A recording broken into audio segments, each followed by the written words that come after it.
នេះគឺជាដំណើរកំសាន្តក្រោយពេលបន់ចូលឆ្នាំ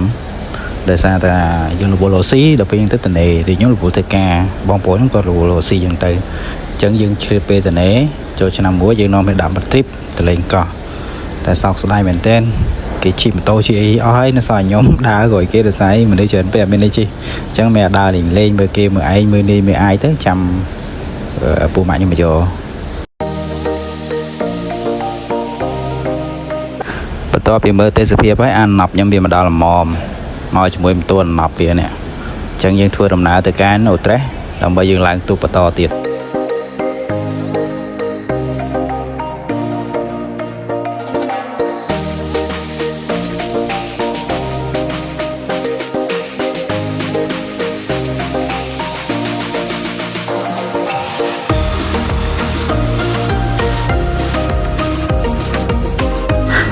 ហើយធ្វើដំណើរមកដល់កន្លែងទូកដែលយើងត្រូវឡើងទៅកោះហើយមើលនេះរវល់ឡើងជូននេះវ៉ាន់ឡើងទូកលើនេះមិនខ្វះទេរបស់ញ៉ាំដឹងថាសុបាយតាមផ្លូវហើយគ្រឿងសុបាយហ្នឹងក៏មានរឿងកាត់ទូកដែរតែឡើងដល់លើទូកមានអ្នកពុលទូកហើយចាំមើលមុខអ្នកពុលទូកនឹងប្រហែលនេះឯងម្នាក់ឡើងដល់លើទូកសុបាយមាំចាំមើលតែតិចទៀតដឹងអានេះទូកច្រឡងមិនតមកដល់ជាអាទូកទៅសមុទ្រទេហើយច្រឡំទូកទៅសមុទ្រទូកទៅកោះចាំមើលពេលបានឡើងជិះទូកទៅកោះដឹងប្រឹងមួយមានអ្នកលេបថ្នាំពុលបដាអីណា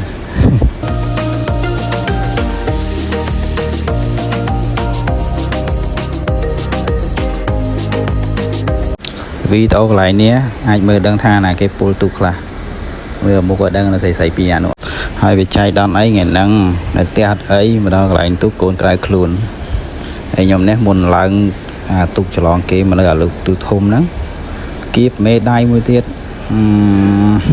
សបាយក៏សបាយកាត់ទុកឡើងនេះហើយខ្ញុំសរសើរនេះអូនប្រុសនេះលក់មជូរនេះដើរឆ្លងកាត់ទឹកសមុទ្រឡើងទូកមកលក់មជូរឲ្យយើងហើយក៏ជួយទិញក្រូចគាត់មួយទៅដើម្បីឲ្យស្រីគាត់ញ៉ាំកុំឲ្យពុលទូកហើយកូនខ្ញុំណាឃើញក្រូចដាក់ដែរផ្លាប់ដែរណាឥឡូវនេះយើងចាប់ផ្ដើមរៀបចំចេញដំណើរទៅអញ្ចឹងផុតពីនឹងទៅខ្ញុំអត់ voice over ទៀតទេខ្ញុំដាក់ភ្លេងយកហើយ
ជីវិតនៅលើកោះណាស្ងោជ្រូកហ៊ុនជ្រូកនិយាយជីវិតលើកោះហ្នឹងគេអូបោកទៀតបោក